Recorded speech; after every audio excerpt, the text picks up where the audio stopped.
یہاں green revolution آنی چاہیے پاکستان میں، گرین اکانومی کی طرف جانا چاہیے، جو کل بلاول بھٹو زرداری صاحب نے بھی کہا. لیکن 25 مئی کو وہ شخص اپنے اندھے فالوورز کو درختوں کو آگ لگانے کی پر بھڑکا رہا تھا. مطلب کوئی ایسا بے حس ہو سکتا ہے بھلا دنیا میں کہ اس طرح کی کارروائیاں کروائی جائیں؟ 25 مئی کے بعد بھی صبر کا دامن نہیں چھوڑا کسی نے. 25 مئی کے بعد بھی بہت زیادہ بردباری اور تحمل سے کا مظاہرہ کیا گیا، حکومت کی جانب سے، انتظامیہ کی جانب سے. لیکن پھر آتا ہے 9 مئی اور 10 مئی کے واقعات. اب 9 مئی اور 10 مئی کے واقعات میں تو حدیں پار ہو گئی. 9 مئی اور 10 مئی کو جو کچھ پاکستان میں ہوا، اگر وہ پاکستان کے اندر نارمل قرار دیا جائے گا تو پھر پاکستان میں استحکام نہیں آ سکتا. پاکستان میں نہ امن آ سکتا ہے، نہ اسٹیبلٹی آ سکتی ہے، اور نہ ان رویوں سے ترقی ہو سکتی ہے. یہ میں نے پہلے بھی کہا تھا آپ کے ساتھ بھی، اور کل بلاول بھٹو زرداری صاحب نے بھی کہا، اور اس سے قبل بھی میں نے floor of the house Quaid Azam محمد علی جناح کا ایک کال ہے، scrupulous maintenance of law and order is the key to all progress. جب تک ملک کے اندر استحکام نہیں ہوگا، امن نہیں ہوگا، تقسیم ختم نہیں ہوگی، نفرتیں ختم نہیں ہوں گی، اسٹیبلٹی نہیں ہوگی، تب تک نہ معیشت ترقی کرے گی، نہ سماج ترقی کرے گا، اور نہ یہ ملک ترقی کرے گا. اور اسی تشویش کا اظہار کل بلاول بھٹو زرداری صاحب نے on the floor of the National Assembly کیا. انہوں نے بتا دیا کہ ہاں ہم کھڑے ہیں انسانی حقوق کے ساتھ، ہاں ہماری روایت ہے، ہم ہمیشہ حق اور سچ کی بات کرتے ہیں. لیکن حق اور سچ یہ بھی تو ہے کہ 9 مئی کو اور 10 مئی کو پاکستان کے اندر ہمارے حساس تنصیبات پر حملہ ہوا، جناح ہاؤس پر حملہ ہوا، پاکستان کے پرچم کو جلایا گیا، پاکستان کی اسٹیبلٹی کو للکارا گیا، پاکستان میں تقسیم کے ذریعے پاکستان کو نقصان پہنچانے کی بدترین کوشش کی گئی. اور ہمارا جو ماضی ہے وہ بالکل ایسا ہے کہ ہم کئی چیزوں پر ضبط کرتے ہیں، صبر کرتے ہیں. لیکن جب پاکستان کے اندر، پاکستان کی سرحدوں پر، پاکستان کے بچوں، میرے بچوں اور آپ کے بچوں کی حفاظت کرنے والے شہداء کی یادگاروں کو مسمار کیا جائے گا، ان کی یادگاروں کو نیست و نابود کیا جائے گا، تو پیپلز پارٹی اس جرم کو معاف نہیں کر سکتی. پیپلز پارٹی نے اس ملک کے لیے لہو دیا ہے، اس ملک کے استحکام کے لیے لہو دیا ہے، اس ملک میں جمہوریت کے لیے لہو دیا ہے. تو پیپلز پارٹی بقول پاکستان پیپلز پارٹی کے چیئرمین بڑے واضح انداز میں جو انہوں نے کہا کہ پیپلز پارٹی اس معاملے میں نرمی نہیں برتے گی. جس طرح کے واقعات رونما ہوئے، جس طرح کے واقعات پیش آئے، اس میں جو جرم اور جس قسم کے جرم کو سر انجام دیا گیا، اس حساب سے قانون اور آئین میں جو پروویژنز ہیں اس پر عمل کیا جائے گا. یقیناً ہم نہیں چاہیں گے کہ کسی کے ساتھ زیادتی ہو. اگر کوئی شخص اس طرح کے جرائم میں، اس طرح کے کاموں میں ملوث نہیں ہے اور بے قصور ہے تو بالکل ہرگز اسے سزا نہیں ہونی چاہیے. لیکن جو لوگ باقاعدہ شواہد کی بنا پر ایویڈنسز کے ساتھ ملے ہیں تو ان کے ساتھ جو قانونی کارروائی ہے وہ اس حساب سے کی جا سکتی ہے. کل انہوں نے یہ بھی کہا کہ میں کوئی قانونی ماہر تو نہیں ہوں، لیکن قوانین تو ہیں اس ملک کے اندر، آئین بھی ہے اس ملک کے اندر، اور جس کی جو سزا بنتی ہے وہ اس حساب سے دی جائے گی. ہماری اولین ذمہ داری یہ ہے، بلکہ انہوں نے تو پارلیمنٹ کو بھی اس میں شامل کیا کہ ہماری اولین ذمہ داری یہ ہے کہ ہم اس ملک کے امن کے لیے کام کریں اور اس ملک کے اندر اسٹیبلٹی کے لیے کام کریں. جس میں انہوں نے کہا کہ پارلیمنٹ کی بہت بڑی ذمہ داری ہے، حکومت کی بہت بڑی ذمہ داری ہے، اور سب سے بڑی ذمہ داری ہے جوڈیشری کی. جوڈیشری نے پہلے بھی ایسے کام کیے جس کی وجہ سے پاکستان کا امن خراب ہوا. پاکستان کا سسٹم دھرم بھرم ہوا. پاکستان کے اندر اندھیرے چھا گئے. جن جن اداروں کو الزام یا جن جن اداروں کو ذمہ دار ٹھہرانا چاہیے اس ملک کے امن کے حوالے سے، اس میں جوڈیشری کا بھی رول ہے. شہید ذوالفقار علی بھٹو کی پھانسی جوڈیشل مرڈر ہے. شہید ذوالفقار علی بھٹو کی پھانسی ایک ایسا جرم ہے، ایک ایسا گناہ ہے جس میں جن جن کے ہاتھ ہیں ان کو دیکھنا چاہیے ان ہاتھوں کی طرف. وہ کالک ایسے نہیں مٹے گی. اس کالک کو مٹانے کے لیے جو اپنی ساکھ ہے سب سے پہلے اس پر غور کرنے کی ضرورت ہے. پاکستان کے آئین کے اندر جن جن اداروں کا ذکر ہے ان اداروں کی آئینی ذمہ داریوں کا بھی ذکر ہے، ان کی حدود کا بھی ذکر ہے، اور لہذا اس آئین کے اسپرٹ کو سمجھنے کی ضرورت ہے.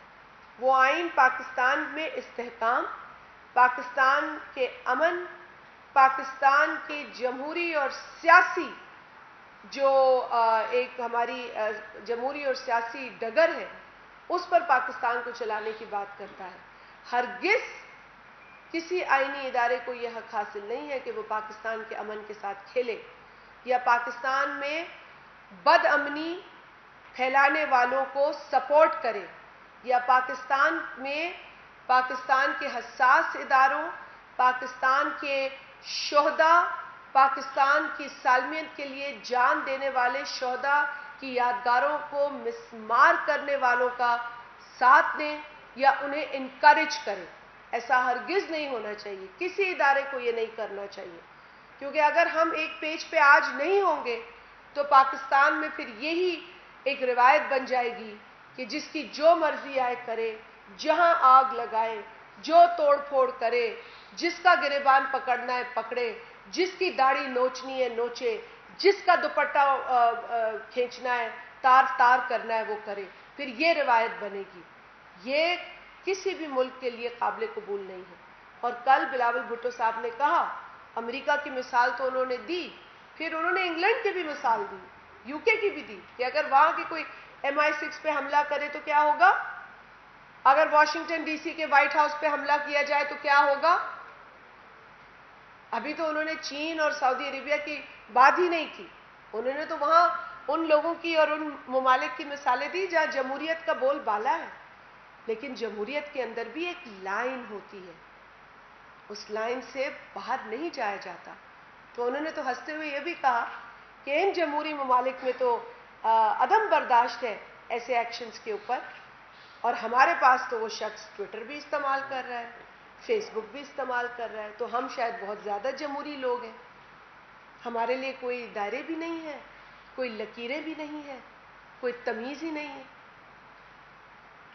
اس لیے ایک ذمہ دار شہری کی حیثیت سے، ایک ذمہ دار لیڈر کی حیثیت سے، ایک ذمہ دار کابینہ کے رکن کی حیثیت سے کل بلاول بھٹو زرداری صاحب نے اپنا تمام جو ویو پوائنٹ تھا اس حوالے سے وہ بیان کیا، اور آج اسی کے حوالے سے میں بھی آپ لوگوں کے ساتھ بات کری ہوں. میری بہن سینیٹر ربینہ خالد صاحبہ بھی ہمارے ساتھ موجود ہے. یہ بھی بتائیں گی آپ کو خیبر پختونخوا میں جس طریقے سے دہشت گردی کا مقابلہ وہاں کی معصوم عوام نے کیا، بچوں نے کیا، بیٹیوں نے کیا، بہنوں نے کیا، بزرگوں نے کیا، نوجوانوں نے کیا. اور صدر زرداری نے ہمیشہ کہا ہے کہ جب خیبر پختونخوا سے نقل مکانی کی گئی تھی اس دہشت گردی کی جنگ کے اندر تو ان پاکستانیوں نے ایک مضبوط پاکستان کے لیے یہ قربانی دی تھی. کیسے ہم بھلا دیں ان قربانیوں کو؟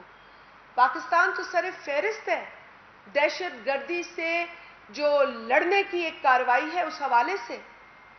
اور کل بھی بلاول بھٹو زرداری صاحب نے بڑا کلیئر آپ لوگوں کو یہ میسج ملا ہوگا پارلیمنٹ سے کہ جو امریکہ میں امریکہ کا صدر اور اس وقت بھارت کا صدر بیٹھ کر جس طرح کے بیانات دے رہے ہیں، اول تو یہ بہت ہی غیر ضروری بات ہے جہاں پاکستان کا ذکر ہوا، لیکن انہوں نے یہ بھی کہا کہ ہمیں نہیں فکر کرنی چاہیے ان چیزوں کی. ہمیں اپنی چیزوں کی فکر کرنی چاہیے, ہمیں اپنے کاموں پر غور کرنا چاہیے, ہمیں اپنے گھر کا سوچنا چاہیے. اور انہوں نے یہ بھی کہا کہ ہم کسی پہ ریلائی نہیں کرتے, ہم ایک انڈیپینڈنٹ ملک ہے, ہم اپنے بلبوتے پہ کھڑے ہیں اور انشاءاللہ اپنے بلبوتے پہ ہی کھڑے رہیں گے. اور اسی وقت صدر آصف علی زرداری صاحب نے جو بڑا ایک بہت ہی اسٹرانگ ان کا ایک میسج ہے کہ پاکستان ایک امیر ملک ہے, پاکستان وہ ملک ہے جس کا بہت پوٹینشیل ہے, پاکستان کے پوٹینشیل کو ایکسپلور کر کے ایکسپلائٹ کرنے کی ضرورت ہے, اس سے فائدہ اٹھانے کی ضرورت ہے. انہوں نے کہا کہ یہ 2-4 امیر مجھ سمیت پاکستان نہیں ہے. جب تک پاکستان کا غریب, مڈل کلاس, کاروباری آدمی, دکاندار ترقی نہیں کرتا, تب تک ہمیں محنت کرنی ہے.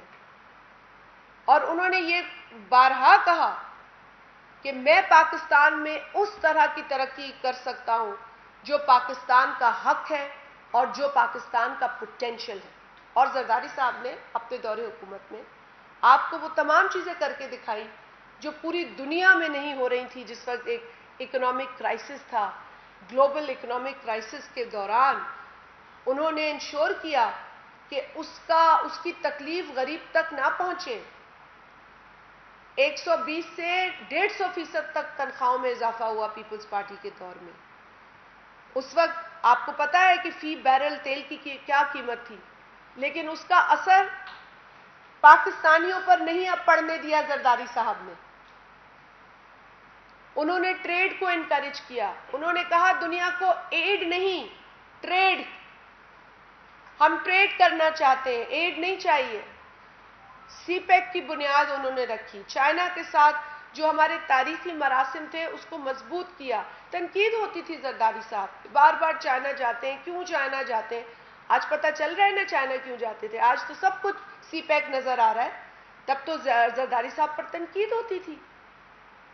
یہی بنیاد ڈالنے جاتے تھے وہ, یہی ٹرسٹ بلڈ اپ کرنے جاتے تھے اور مضبوط کرنے جاتے تھے زرداری صاحب, جس کے نتیجے میں سی پیک ہو پایا. اور آج سی پیک کی تعریفیں ہی تعریفیں, اس کی پوٹینشیل کا ذکر ہوتا ہے, بار بار ہوتا ہے, بارہا ہوتا ہے. یقیناً اس ملک کے اندر وہ تمام ذرائع ہیں, وہ تمام تر پوٹینشیل ہے جس کے ذریعے پاکستان کا ہر فرد خود کفیل بھی ہو سکتا ہے اور ایک آرام دہ زندگی گزار سکتا ہے, ایک ڈیسنٹ زندگی گزار سکتا ہے. تو ہمیں اپنی چیزوں پر غور کرنے کی ضرورت ہے. اور یہی بات بلاول بھٹو زرداری صاحب نے کل بھی کی کہ we need to focus on our issues, on our own home. ہم نے دہشت گردی کسی اور کے لیے نہیں اس کا مقابلہ کیا, اپنے لیے اس کا مقابلہ کیا ہے. اور اسی لیے سب سے زیادہ جانیں, سب سے زیادہ نقصان, چاہے وہ جان کا ہو یا مال کا ہو, پاکستان کو ہوا ہے. یہ جو بھارت دنیا میں کہتا پھرتا ہے دہشت گردی, نہ اس کا اتنا نقصان ہوا ہے, نہ امریکہ کا اتنا نقصان ہوا ہے, نہ افغانستان کا اتنا نقصان ہوا ہے, بلکہ ہم ان کے ساتھ ان کی تکلیف میں ضرور ہیں کھڑے. ہم ان کے پڑوسی ہیں, ہم چاہتے ہیں کہ وہاں امن ہو, فوراً امن ہو اور انکلوسیو گورنمنٹ ہو اور ہر افغانی جو ہے وہ اپنے ملک واپس جا سکے, یہ ہم چاہتے ہیں. لیکن افغانستان سے جس طریقے سے ہاتھ جھاڑ کر دنیا کے تمام ممالک فرار ہو گئے, تو ذمہ تو ہمارے ہیں یہ ساری چیزیں. پاکستان نے اپنے کئی بھائی بہن گنوائے ہیں, کئی بچے گنوائے ہیں. ہمارے تو بچوں میں وہ حوصلہ ہے جو اعتزاز حسن میں آپ نے دیکھا, جس نے 1000 اسکول کے بچے بچانے کے لیے اس چھوٹے بچے نے اپنی جان قربان کر دی. یہ ہے پاکستانی قوم کا جذبہ, یہ ہے پاکستان کے بچوں کا جذبہ جسے ہم قدر کی نگاہ سے دیکھتے ہیں. لیکن افسوس کہ جو پچھلے پرائم منسٹر تھے وہ صرف انتہا پسندی اور دہشت گردی کو فروغ دیتے رہے. انہوں نے وہ کام کیے ہیں جس سے پاکستان کو نقصان ہوا ہے. انہوں نے وہ حرکتیں کی ہیں, وہ انہوں نے اقدامات اٹھائے اپنے دور میں جس سے ہماری تمام تر جو اچیومنٹس تھیں وہ ریورس ہو گئی, وہ پیچھے چلی گئی. ہارڈ کور ٹیررسٹ کو رہا کرنا, راہ ہموار کرنا ٹیررسٹ کی کہ وہ پاکستان میں آباد ہوں, یہ گناہ نہیں تو اور کیا ہے؟ یہ ان شہداء کی قربانیوں کے ساتھ زیادتی اور ظلم نہیں تو اور کیا ہے جنہوں نے دہشت گردی میں اپنی جانیں دیں. اور آج بھی کتنے ہمارے بھائی بہن ہیں جو دہشت گردی کے حملوں میں بچ تو گئے, لیکن کسی کی ٹانگ چلی گئی, کسی کا ہاتھ چلا گیا, کسی کی آنکھ چلی گئی, کوئی ساری زندگی کے لیے معذور ہو گیا. ان کا کیا؟ اپنی سیاست بچانے کے لیے اس شخص نے دہشت گردوں کو پالنا شروع کر دیا. یہ وہ ناسور بن چکا ہے پاکستان کے لیے جس کو ہم سب کو مل کے سبق سکھانا ہوگا. اگر پاکستان میں سیاست کرنی ہے جس طریقے سے بلاول بھٹو صاحب نے کل کہا, تو سیاسی جماعت بن کے کریں. کوئی بھی سیاسی جماعت اگر دہشت گردی کر کے سیاست کرتی ہے تو پھر وہ سیاست نہیں, دہشت گردی ہے. اور دہشت گردی کے خلاف ہم کل بھی تھے, آج بھی ہیں اور کل بھی رہیں گے. ہمارا عزم ہے اس دہشت گردی کو پاکستان سے ختم کرنا. اسی عزم کو دل میں لے کر شہید محترمہ بے نظیر بھٹو صاحبہ پاکستان ایک طویل جلا وطنی کے بعد واپس آئی تھی. انہوں نے بارہا کہا تھا آنے سے پہلے, جب ان سے سوال کیا گیا کہ وہاں تو خطرہ ہے, ڈکٹیٹر ہے, تو کیا آپ کو ڈر نہیں لگتا؟ تو انہوں نے کہا میرے پاس تو 2 چوائسز ہیں, یا تو میں ڈر جاؤں اور نہ جاؤں اور لوگوں کو اس دہشت گردی میں مرنے دوں, بے روزگار لوگوں کو, غریب لوگوں کو, اسی طرح میں اپنے آپ کو بچا لوں, یا پھر میں وہاں جاؤں اپنی جان کی پرواہ نہ کرتے اور جا کے مقابلہ کروں, اپنے لوگوں کے ساتھ کھڑی ہوں, میں بے روزگاری کا مقابلہ بھی کروں, دہشت گردی کا بھی کروں, غربت کا بھی کروں. تو میں نے یہی کرنا ہے کہ اپنے ملک واپس جانا ہے, اور چوائس نہیں ہے, میری یہی چوائس ہے. اور پھر آپ نے دیکھا کیا ہوا. اور آج بھی پاکستان پیپلز پارٹی اپنے بنیادی فلسفے روٹی, کپڑا اور مکان کے ساتھ کھڑی ہے, فلاحی ریاست کے ویژن کے ساتھ کھڑی ہے. اور آج بھی پاکستان پیپلز پارٹی کے چیئرمین جناب بلاول بھٹو زرداری صاحب کی یہی کمٹمنٹ ہے. وہ کسی ایک شخص اور جماعت سے نہیں لڑ رہے, وہ اس ملک میں غربت, مہنگائی اور بے روزگاری سے لڑ رہے ہیں. اور ہم لڑتے رہیں گے جب تک یہ تمام مسائل ختم نہیں ہو جاتے. اور آصف علی زرداری صاحب کی بات پھر دہراؤں گی کہ ان تمام مسائل کو ختم کرنے کی جو ترکیب ہے وہ ہم سب کے پاس ہے. لہذا جب پاکستان پیپلز پارٹی کو موقع ملے گا تو پاکستان پیپلز پارٹی اپنے ان 3 بنیادی جو ایشوز ہیں اس ملک کو فیس کر رہے ہیں, اس ملک کے لوگوں کو فیس کر رہے ہیں, ان پر اسی طرح کام کرے گی جس طرح جب حکومت میں آئی ہے اور محنت سے کام کیا. ہم یہ کام جاری رکھیں گے جب تک کہ ہر شخص کو ریلیف نہ مل جائے اس ملک کے اندر. میں چاہوں گی کہ روبینہ خالد صاحبہ بھی بات کریں, کیونکہ دہشت گردی پورے ملک میں تو ہے لیکن خیبر پختونخوا نے بہت اس کا مقابلہ کیا ہے. بسم اللہ الرحمن الرحیم. کیونکہ شازیہ مری صاحبہ نے بہت تفصیلاً ساری باتوں پہ اور ہر نقطے پہ بڑے اچھے طریقے سے بات چیت کر لی ہے, تو میں چاہوں گی کہ میں صرف اپنے صوبے پہ خیبر پختونخوا پہ فوکس کروں.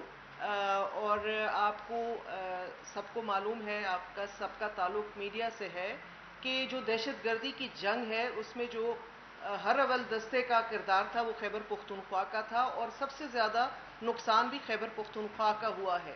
بی بی شہید کی جو آخری تقریر تھی لیاقت باغ میں, اس میں بھی بی بی شہید نے اس خواہش کا اظہار کیا تھا, اس عزم کا اظہار کیا تھا کہ وہ مالاکنڈ ڈویژن پہ سوات پہ پاکستان کا جھنڈا لہرانا چاہتی ہیں اور لہرائیں گی. وہ پھر جیسے آپ کو معلوم ہے کہ اللہ تعالیٰ نے ان کو مہلت نہیں دی, لیکن ان کا جو خواب تھا شرمندہ تعبیر کیا آصف علی زرداری صاحب نے, اور مالاکنڈ آپریشن کے ذریعے مالاکنڈ کی عوام کو، اور جتنا وہ سموتھ ٹرانزیشن تھی آپ نے دیکھی، اتنی بڑی جو ہے وہ وہاں سے انخلا ہوا لوگوں کا، اور وہاں پھر آپریشن کر کے پاکستان کا جو ریٹ ہے وہ قائم کی گئی، اسٹیٹ کی ریٹ قائم کی گئی، اور پھر انہی لوگوں کو واپس وہاں بسایا گیا۔ یہ ایک بہت بڑا کارنامہ تھا پاکستان پیپلز پارٹی کا۔ لیکن پاکستان پیپلز پارٹی کے جو کام ہے وہ اگر گنوائے جائیں تو اس کے لیے آپ کے پاس، میرے اور آپ کے پاس اتنا ٹائم شاید نہ ہو کہ خیبر پختونخوا میں جو ڈیولپمنٹ کا کام ہوا، جو خیبر پختونخوا میں کام کیے گئے، وہ 2008 سے لے کر 2013 تک کیے گئے۔ اس کے بعد ایک فتنہ جو ہے وہ نازل کیا گیا خیبر پختونخوا کے اوپر، اور اس فتنے نے 10 سال میں جو صوبے کا حشر کیا ہے۔ آپ لوگ تو 4 سال کی بات کرتے ہیں یہاں بیٹھ کے کہ 4 سال میں لوگوں کی بس ہو گئی تھی خان صاحب سے، ہم نے ان کو 10 سال برداشت کیا ہے تقریباً، اور 10 سال میں جو تباہی کی ہے انہوں نے خیبر پختونخوا کی، وہ ڈھکی چھپی نہیں ہے، خاص کر کے ہمارے صحت کے نظام کی۔ اس پہ آپ دیکھیں تو پھر اس کے بعد جو ابھی 2 سال میں جب خان صاحب ادھر ہی تھے، جس طرح سے دہشت گردوں کو انکریج کیا گیا، جس طرح سے دہشت گردوں کی پشت بنائی گئی، جس طرح سے دہشت گردوں کو واپس لا کے بسایا گیا اور جیلوں سے رہا کیا گیا، لیکن خیبر پختونخوا کی عوام آپ نے دیکھا کہ وہ خود کھڑی ہوئی۔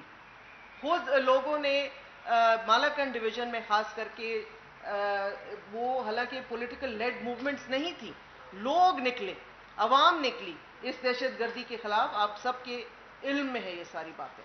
تو ہماری بس ہو چکی ہے، اور خان صاحب کو بھی چاہیے کہ وہ ہوش کے ناخن لے، اور اگر ملکی سیاست میں، جیسے کہ ہمارے چیئرمین بلاول بھٹو زرداری صاحب نے کہا ہے کل فلور آف دا ہاؤس پہ بھی، کہ اگر وہ سیاست میں رہنا چاہتے ہیں، اور جیسے شازیہ بی بی نے بھی کہا ہے کہ سیاست میں رہیں، سیاسی جماعت بن کے، دہشت گرد جماعت بن کر نہیں۔ تو میرے خیال میں کافی ٹائم ہو گیا ہے۔ میرے خیال ہے کچھ سوال اگر آپ لوگ، جی سہیل صاحب، جی سہیل خان صاحب۔ یہ بتائیں، پیپلز پارٹی کی یہ تعریف رہی ہے کہ ان کے دور میں جتنا عرصے سے بیٹ کر رہے ہیں، کبھی بھی یہ نہیں لگا کہ کوئی سیاسی قیدی ان کے دور میں رہا ہو، اس نے کچھ بھی کیا ہو، لیکن آپ ایک جماعت کے ساتھ حلیف ہیں، تو یہ آپ کا اب وہ سیاسی قیدی یقیناً موجود ہیں، تو کریڈٹ اور ڈس کریڈٹ کے بارے میں آپ کیا کہیں گے، یا آپ کے حوالے سے ڈس کریڈٹ میں نہیں جاتا؟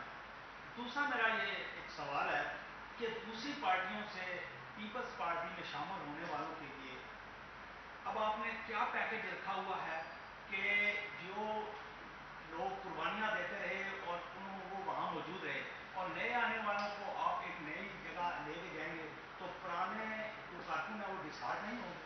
پہلے تو میں اس بات کا جواب دے دوں کہ لوگوں کا جو پیپلز پارٹی میں شمولیت کا اعلان ہے، دیکھیں پاکستان پیپلز پارٹی جو ہے، آپ کو یاد ہے شہید ذوالفقار علی بھٹو نے جب اقتدار کو لات مار کر عوام کی پارٹی شروع کی اور ملک میں جمہوریت کا بیج بویا، تو چند لوگوں سے انہوں نے جماعت کا آغاز کیا۔ پاکستان پیپلز پارٹی ہمیشہ ہم کہتے ہیں ایک پارٹی نہیں ہے، ایک آئیڈیالوجی ہے۔ اس آئیڈیالوجی کے ساتھ لوگ جڑنا چاہتے ہیں، کیونکہ یہ آئیڈیالوجی ہی عوام کی آئیڈیالوجی ہے۔ یہ آئیڈیالوجی ہے جو عوام سے طاقت لیتی ہے، اور ہم کہتے ہیں کہ طاقت کا سرچشمہ عوام ہے۔ تو جب عوام میں سے ان کے نمائندے جہاں بھی پہلے ہوں، لیکن اگر انہیں یہ خیال آئے کہ اس عوامی آئیڈیالوجی کے ساتھ جڑنا ہے اور اگر وہ شامل ہونا چاہے تو انہیں ہم روک نہیں سکتے، اور ہم نے تو ہمیشہ سے لوگوں کو انکریج کیا ہے کہ اس آئیڈیالوجی کے ساتھ جڑو اور جڑ کر پاکستان کی خدمت کرو، لوگوں کی خدمت کرو، کیونکہ طاقت وہیں سے ملتی ہے۔ تو یہ ایک پیپلز پارٹی کی سوچ ہے۔ یہ جماعت ایک سمندر ہے، اس سمندر میں جو لوگ آئے وہ ہمارے لیے ان کو ہم ویلکم کرتے ہیں۔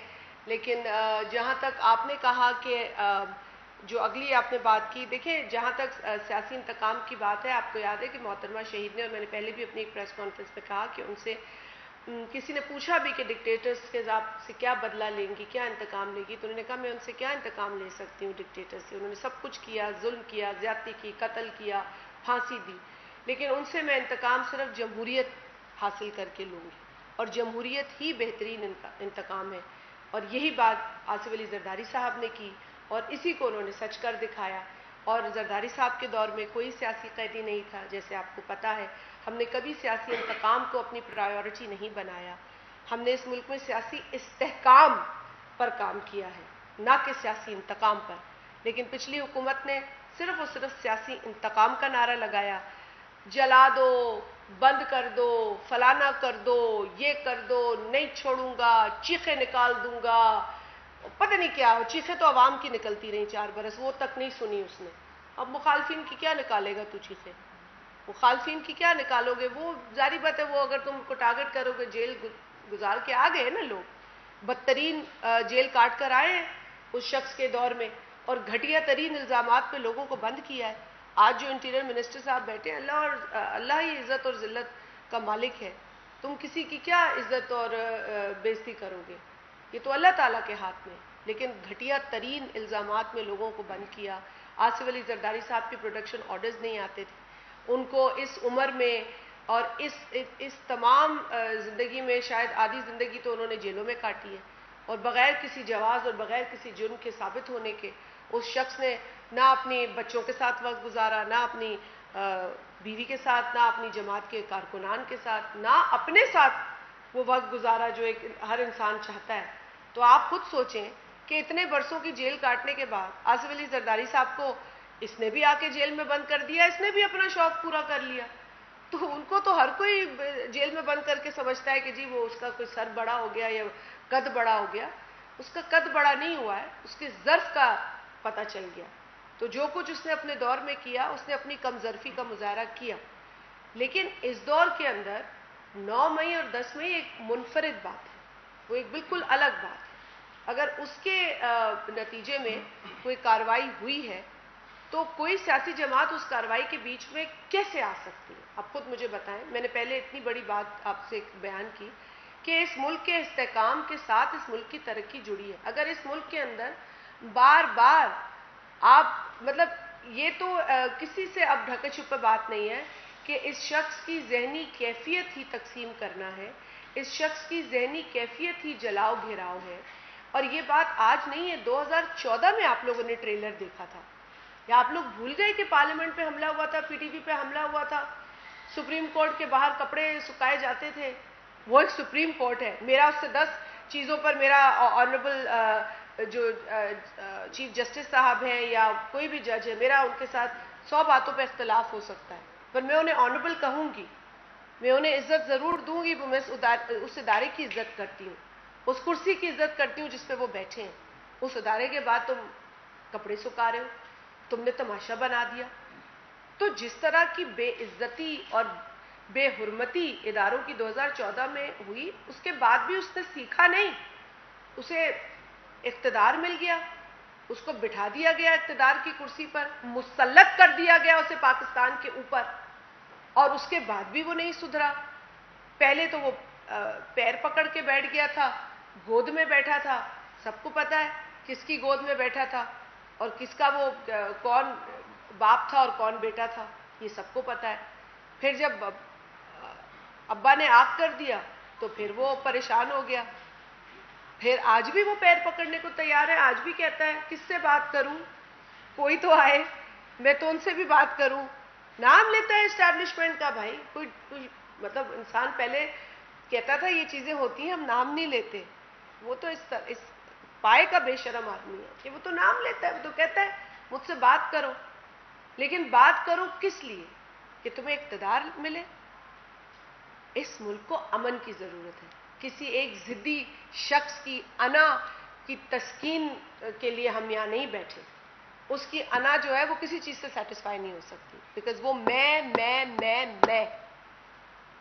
ایک مغرور آدمی بھی نا کبھی کبھار کسی اور کا سوچ لیتا ہے, مگر اس کے غرور کی کوئی حد نہیں.